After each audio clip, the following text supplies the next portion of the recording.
యోహాను రాసిన ప్రకటన గ్రంథము యోహాను రాసిన ప్రకటన గ్రంథము 2వ అధ్యాయము 21వ వచనం నుండి 21వ వచనం నుండి 29వ వచనం వరకు 29వ వచనం వరకు మారు మనసు పొందుటకు నేను దానికి సమయం ఇచ్చి తిని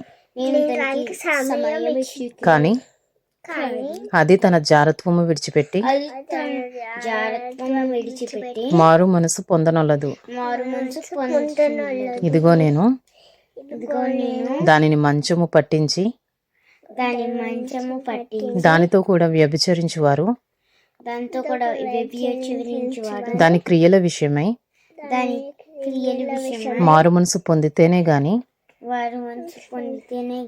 వారిని బహు శ్రమలు పాలు చేతును. దాని పిల్లలను నిశ్చయముగా చంపెదను. అందువలన అంతరింద్రియములను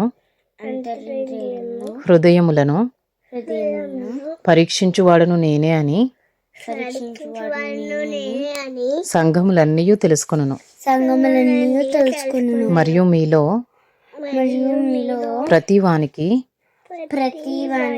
వాని వాని క్రియల చొప్పున ప్రతిఫలం ఇచ్చేదను. అయితే తుయతైరలో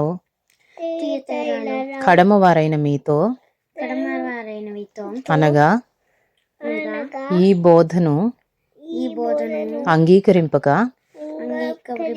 సాతాను యొక్క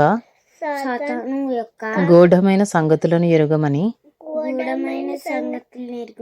చెప్పుకుని వారందరితో నేను చెప్పుచున్నదేమనగా మీ పైని మరి ఏ భారమును పెట్టను. నేను వచ్చే వరకు